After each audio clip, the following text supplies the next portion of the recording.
नंद घर आनंद भयो जय कन्हैया लाल की, हाथी घोड़ा पाल की जय कन्हैया लाल की। नमस्कार दर्शकों, मैं श्रुति सिंह इनसाइड झारखंड न्यूज की पूरी टीम की ओर से आप सभी को श्री कृष्ण जन्माष्टमी की ढेरों शुभकामनाएं। चलिए जानते हैं आज की खबरों के बारे में, और खबरों की शुरुआत करते हैं जमशेदपुर से। जमशेदपुर के सुनारी में बीते शाम घर के सामने खड़े युवक को मोटरसाइकिल सवार 3 अपराधियों ने गोली मार दी और फरार हो गए। फायरिंग की आवाज सुनकर परिजन घर से बाहर निकले और घायल को इलाज के लिए एमजीएम अस्पताल पहुंचाया।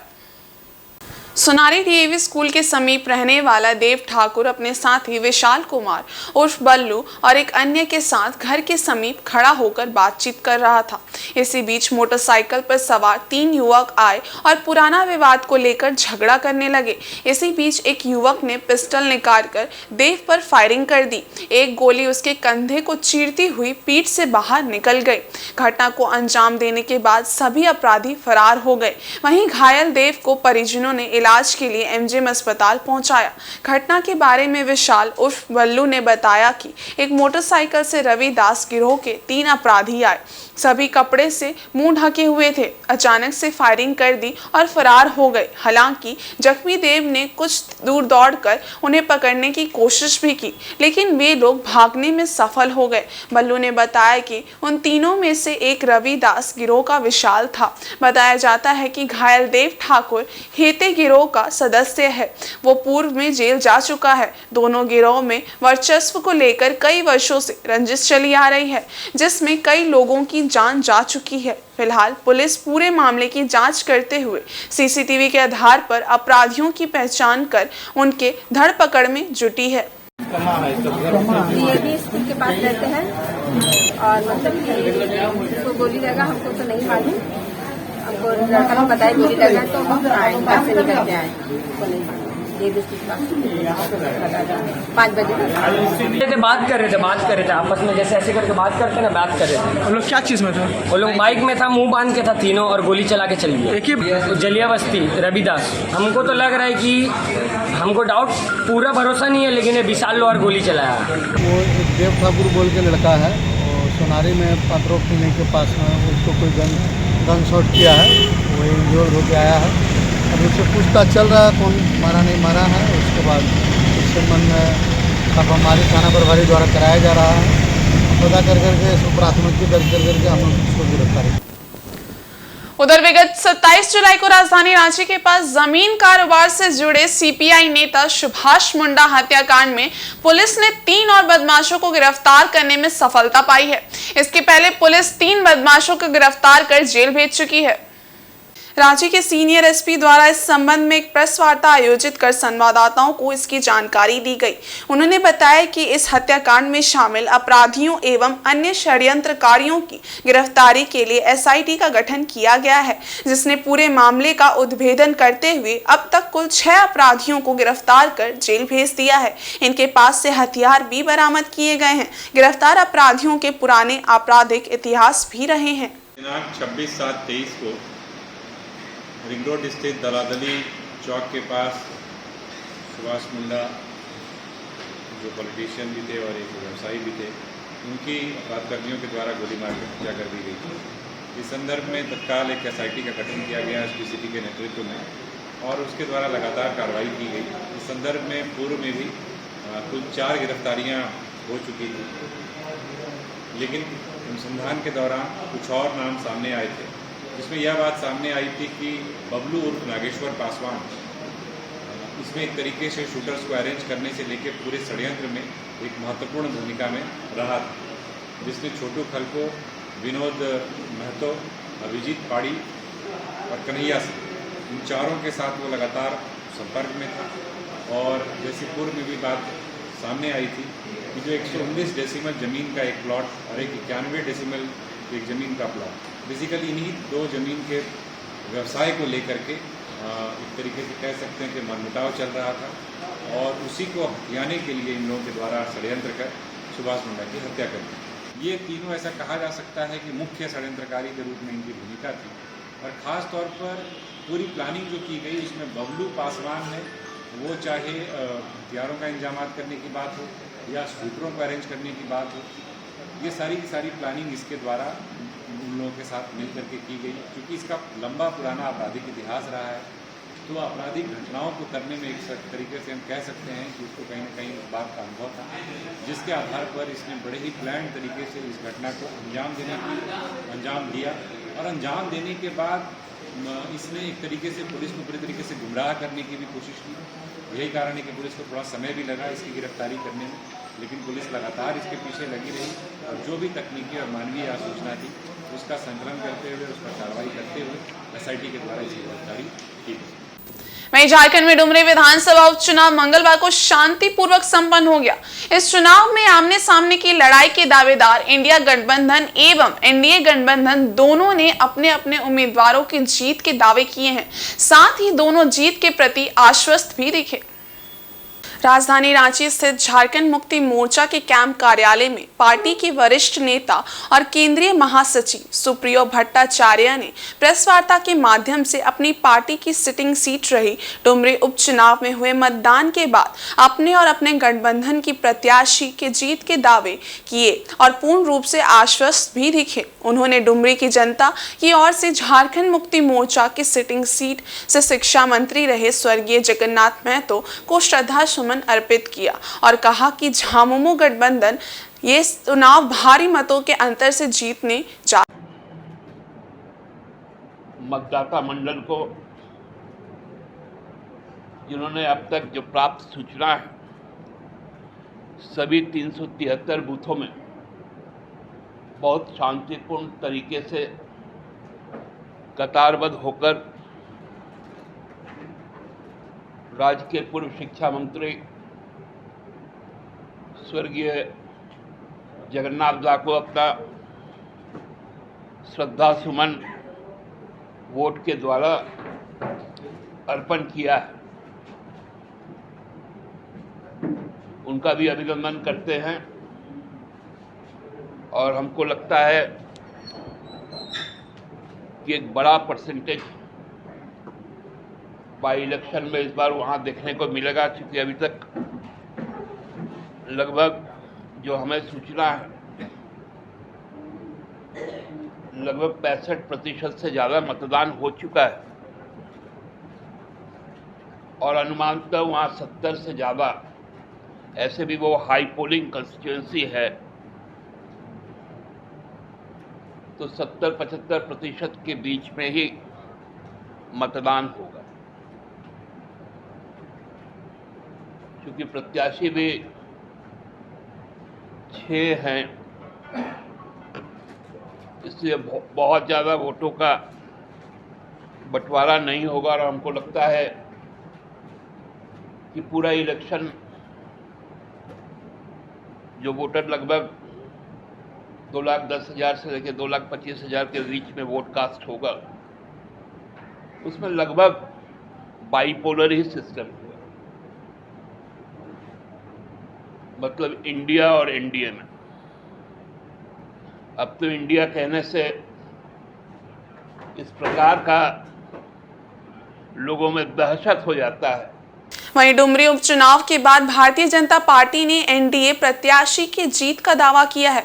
चुनाव के बाद प्रेस वार्ता कर राज्यसभा सांसद व प्रदेश महामंत्री ने डुमरी की जनता के प्रति आभार प्रकट करते हुए कहा कि डुमरी की जनता ने हेमंत सरकार के भ्रष्टाचार के खिलाफ और लोकतंत्र की मजबूती के लिए अपनी जन भागीदारी सुनिश्चित की है। उन्होंने कहा कि 75% मतदान संकेत है कि आम लोगों ने हेमंत सरकार के खिलाफ ऐतिहासिक मतदान किया है। उन्होंने कहा कि हेमंत सरकार की वादा खिलाफी से जनता नाराज है। जो नाराजगी हमने देखी थी कि 2019 के पूर्व जिस प्रकार से राज्य में चलने वाली झारखंड मुक्ति मोर्चा और कांग्रेस के नेतृत्व में चलने वाली सरकार जो बड़ी बड़ी बातें, बड़ी बड़ी वादा, बड़ी बड़ी घोषणा करके जनता से वोट बटोरने का काम किया था, उस क्षेत्र की जनता झारखंड मुक्ति मोर्चा और कांग्रेस से जानना चाहती थी कि आपके किए गए वादों का क्या हुआ। और जिस प्रकार से लोगों ने जवाब दिया है, ये झूठवाद, ये जुआ विरोधी, महिला विरोधी, विकास विरोधी जो ये राज्य की सरकार है, उसके विरोध में वहां के लोगों ने मतदान किया है। लेकिन मित्रों, जैसा कि मेरा मानना है कि लोकतंत्र लोकलाज से चलता है, लेकिन इस राज्य की सरकार लोकतंत्र को तार तार करने का काम किया है।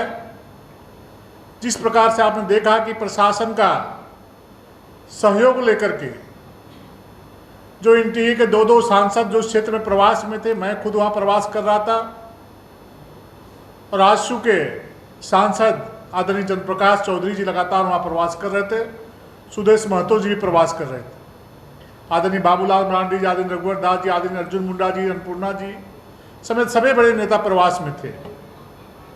लेकिन इतनी डरी और सहमी भी थी राज्य की सरकार, झारखंड मुक्ति मोर्चा और कांग्रेस की सरकार, कि चुनाव के शुरुआती दिन में ही मेरे कमरे की तलाशी लेने का काम किया। और उधर देवकी नंदन भगवान श्री कृष्ण के जन्म उत्सव की धूम उनकी जन्मभूमि मथुरा सहित पूरे देश भर में देखने को मिल रही है। इसी उत्सव में राजधानी रांची भी मंगलवार से भगवान श्री कृष्ण के जन्मोत्सव के रंग में रंग चुकी है। श्री कृष्ण जन्मोत्सव के मौके पर राजधानी रांची के बिरला मैदान में कान्हा मटकी फोड़ आयोजक समिति द्वारा मटकी फोड़ प्रतियोगिता का आयोजन किया गया। इस मौके पर बच्चे बच्चियों के लिए प्रतीकात्मक रूप से कान्हा और राधा की वेशभूषा में श्री कृष्ण पर आधारित प्रतियोगिता भी हुई। सभी प्रतियोगिताएं मटकी माखन के लिए अपनी बाल्यकाल से भी जाने जाने वाले श्री कृष्ण के जीवन काल को परिलक्षित करने वाली थी। इस आयोजन के बेहद खास होने का अंदाजा आयोजन स्थल पर उमड़ी भीड़ से लगाया जा सकता है। उपस्थित लोगों ने काफी प्रसन्नता के साथ पूरे कार्यक्रम का आनंद लिया।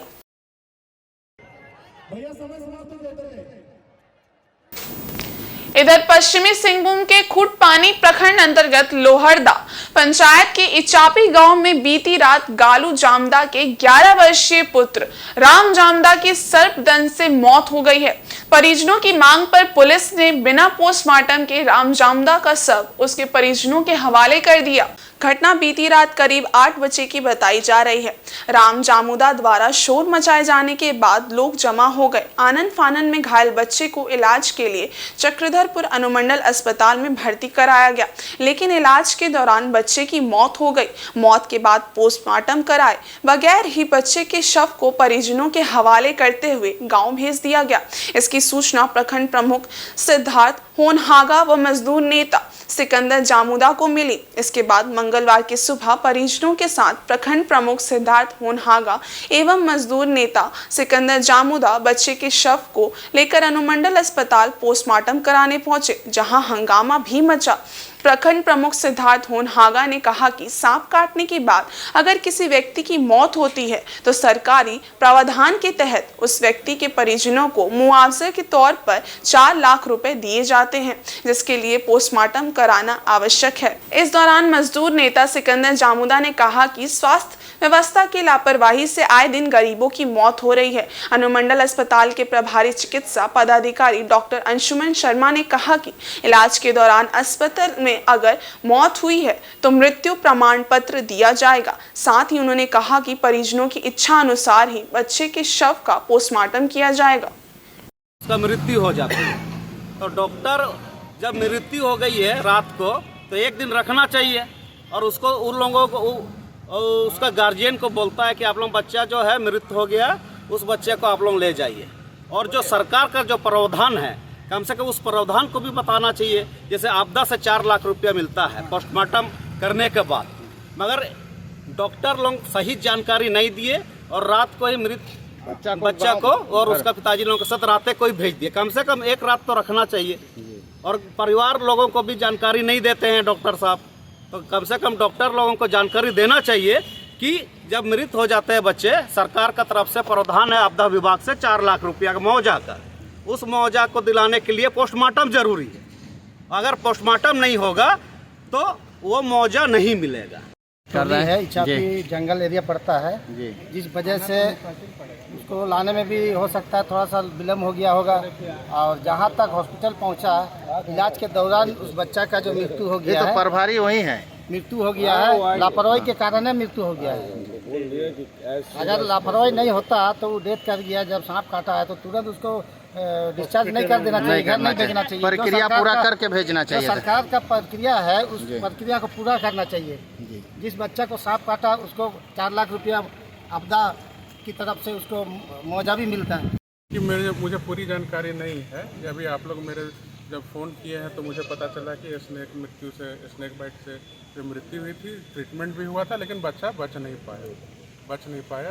तो उसका मुआवजे का कुछ बातचीत हो रहा है। तो मुआवजा तो अपने स्तर से जो प्रक्रिया है उसमें मिलेगा ही मिलेगा, ठीक है। और अगर कुछ हमारे तरफ से अगर कुछ विशेष रहेगा या सुविधा हमसे बोलेंगे तो हम लोग इनको, जैसे बहुत होता है जब मृत्यु का जो प्रमाण पत्र होता है उसको लेके लोग मुआवजा मांग करते हैं और उसमें सारे चीज़ लोग को मिलता है, उसमें कहीं से कोई चीज़ का बाधक नहीं है। वहीं झारखंड के डीजीपी की अध्यक्षता में पुलिस मुख्यालय में महत्वपूर्ण बैठक आयोजित की गई। इस बैठक में राज्य के सभी न्यायालय परिसर, न्यायाधीशों और आवासीय परिसरों की सुरक्षा को लेकर चर्चा की गई।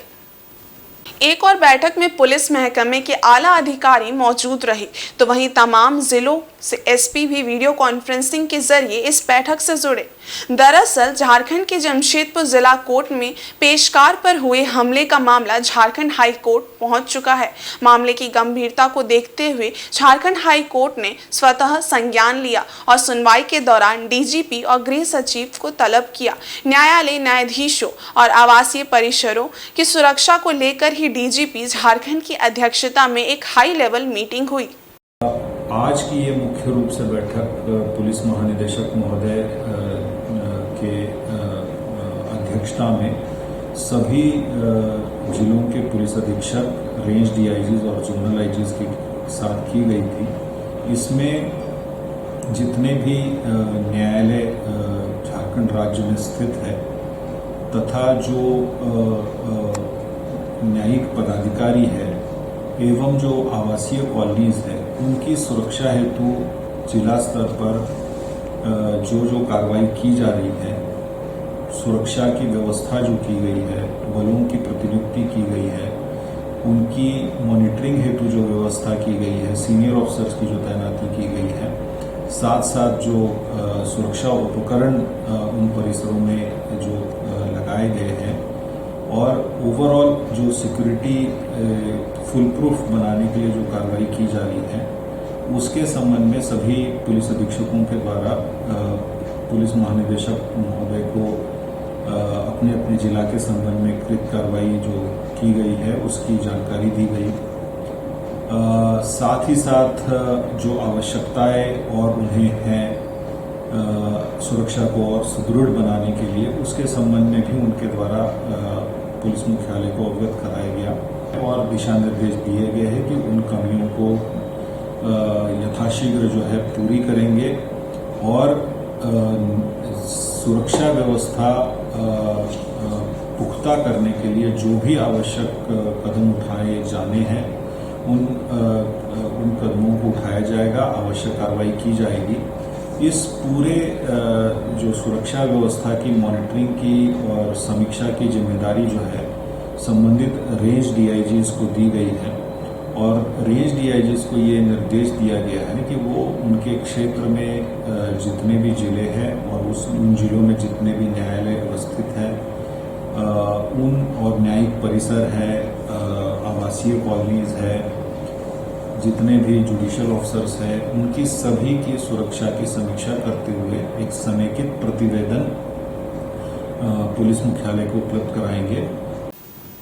इधर भारतीय गैर सरकारी शिक्षक संघ इप्टा द्वारा 5 सितंबर शिक्षक दिवस के उपलक्ष्य में शिक्षकों के सम्मान और अधिकारों को लेकर कार्यक्रम का आयोजन आदित्यपुर मांझी टोला में किया गया, जिसमें निजी शिक्षकों को भी राष्ट्रपति पुरस्कार से सम्मानित करने की मांग उठाई गई। भारतीय गैर सरकारी शिक्षक संघ द्वारा आयोजित शिक्षक दिवस सम्मान समारोह में बतौर मुख्य अतिथि समाज सेवी राजन मिश्रा शामिल हुए। इस मौके पर सम्मानित अतिथियों में राष्ट्रपति पुरस्कार से सम्मानित शिक्षिका संध्या प्रधान, शहर की जानी मानी समाज सेवी पूर्वी घोष, सेवानिवृत्त प्रोफेसर डॉक्टर बाल मुकुंद पैनाली समेत कई शिक्षक शामिल हुए। इस मौके पर अतिथियों द्वारा सर्वपल्ली डॉक्टर राधाकृष्णन के चित्र पर माल्यार्पण और दीप प्रज्वलित कर कार्यक्रम की शुरुआत की गई। कार्यक्रम की अध्यक्षता इप्टा के अध्यक्ष पी मोदी ने किया, जबकि कार्यक्रम का संचालन पूर्व वार्ड पार्षद नथुनी सिंह द्वारा किया गया। इस मौके पर प्रतिवर्ष शिक्षक दिवस के उपलक्ष्य में सरकारी विद्यालयों की तर्ज पर निजी विद्यालयों के शिक्षकों को भी राष्ट्रपति द्वारा सम्मानित किए जाने की वकालत की गई। तय किया गया कि सरकार के समक्ष अपनी इन मांगों को रखा जाएगा। आज के इस कार्यक्रम में स्कूली बच्चों द्वारा नृत्य गायन भी पेश किया गया। आज जो है डॉक्टर सर्वपल्ली राधाकृष्णन जी के जन्म उत्सव के उपलक्ष्य में पूरे राष्ट्र में शिक्षक दिवस के रूप में मनाया जाता है। आज जो इप्टा संस्था है, इंडियन नॉन गवर्नमेंट टीचर का जो एसोसिएशन है, जिसके लाखों सदस्य हैं, आज ये यहाँ पर ही देश भर से बुलाए गए अच्छे अच्छे क्षेत्र में काम करने वाले बेहतरीन शिक्षकों को सम्मानित करने का कार्य और उनके अंदर एक विशेष ऊर्जा भरने का कार्य हो रहा है, ताकि वो अपने राष्ट्र निर्माण और चरित्र निर्माण में जो भूमिका निभाते चले आए हैं उसमें सुदृढ़ रहें और भारत निर्माण में अपना सहयोग करें। यही कार्यक्रम। वहीं मुसाबनी स्थित आदिवासी रिक्रिएशन क्लब ट्रस्ट कार्यालय में शिक्षक दिवस पर कार्यक्रम का आयोजन किया गया। इस मौके पर छात्र छात्राओं ने शिक्षकों को उपहार देकर सम्मानित किया और उनका आशीर्वाद लिया। मुसाबनी 3 नंबर स्थित आदिवासी रिक्रिएशन क्लब ट्रस्ट कार्यालय में अभिभावक एवं छात्र छात्राओं द्वारा शिक्षक दिवस पर कार्यक्रम का आयोजन किया गया। इस मौके पर क्लब के अध्यक्ष सह स्पोर्ट्स टीचर विल्सन गुड़िया, सचिन शाह आदि उपस्थित थे। इस मौके पर छात्र छात्राओं ने स्पोर्ट्स टीचर विल्सन गुड़िया को गिफ्ट तथा अभिभावकों ने शॉल उड़ाकर सम्मानित किया। ज्ञात हो कि पिछली गर्मी की छुट्टियों में क्लब द्वारा मुसाबनी 1 नंबर स्थित रिक्रिएशन क्लब में निःशुल्क स्पोर्ट्स क्लास चलाया जा रहा था, जिसमें विभिन्न स्कूलों के बच्चों ने हिस्सा लिया था। स्पोर्ट्स टीचर के रूप में विल्सन गुड़िया ने बच्चों को फिजिकल एक्सरसाइजेस का ज्ञान कराया। शिक्षक दिवस पर इन्हीं बच्चों ने और बच्चों के अभिभावकों ने क्लब में कार्यक्रम आयोजित कर विल्सन गुड़िया को सम्मानित किया। स्पोर्ट्स टीचर विल्सन गुड़िया ने कहा कि क्लब की ओर से हमेशा छुट्टियों के मौसम में स्पोर्ट्स क्लासेस निःशुल्क चलाया जाएगा, ताकि बच्चों की फिजिकल एक्टिविटी ठीक रहे। वहीं क्लब के सचिव सह केंद्रीय विद्यालय के रिटायर्ड शिक्षक गणेश मुर्मू ने छात्र छात्राओं को संदेश दिया कि जो परिश्रम करेगा वही आगे बढ़ेगा। फिजिकली फिटनेस रहने के लिए जो है बहुत सारे एक्सरसाइज उन्होंने बतलाए, तो इसलिए बच्चे आए, उसका सम्मान दिए। और मैं केंद्रीय विद्यालय से रिटायर शिक्षक हूँ। मैंने 32 साल केंद्रीय विद्यालय में सेवा दी और अब मैं इस क्लब का सचिव होने के नाते इस क्लब का जो भी वेलफेयर काम है वो मैं करता हूँ। और एक चीज़ मैं बता दूँ, टीचर बनने के पहले जब मैं मैट्रिक का एग्ज़ाम दे रहा था, मेरे घर में बिजली की बत्ती नहीं हुआ करती थी, तो मैं इसी क्लब में आकर रात को पढ़ता था और इस तरह से मैंने पढ़ाई की। तो इस क्लब का बहुत बड़ा योगदान है मेरा टीचर, मेरा पढ़ाई में, तो इसलिए मैं हमेशा इस क्लब में आता हूँ और यहाँ के जो भी इस क्षेत्र के जितने भी बच्चे हैं उनको मेरा पास जो ज्ञान है वो देने का प्रयास करता हूँ। मिले जब भी मौका मिले, हम बच्चे लोग जब भी हमको समय देंगे, मैं अपने से समय दे दूँगा। जैसे वो लोग को जब ज़रूरत पड़ता है कि हाँ हमको ऐसा लग रहा है कि थोड़ा सा आज छुट्टी है, चाहे कोई भी सीजन है, स्कूल बंद है, तो हमको जब भी टाइम मिलेगा, हम तो हर सुबह को मैंने ग्राउंड में हम प्रेजेंट रहते हैं। ग्राउंड में हमको हमेशा अवेलेबल मिलेगा। अभी जैसे CRPF वाले लोग हैं, आपके IRB वाले लोग, ये लोग सब पूछते हैं कि अरे आपका बच्चे लोग आजकल नहीं आते हैं, तो हम बोलते हैं कि नहीं अभी स्कूल चल रहा है इसलिए हम वो लोग नहीं आ रहे हैं, जब भी छुट्टी होगा तो वो लोग आएंगे। तो यही हम भी यही चाहते हैं कि बच्चे लोग जितना हमारा साथ जुड़ेंगे उतना और अच्छा है। और इस बुलेटिन में बस इतना ही। ब्रेक के उस पार है कुछ और खास खबरें, तब तक के लिए देखते रहिए इनसाइड झारखंड न्यूज। धन्यवाद।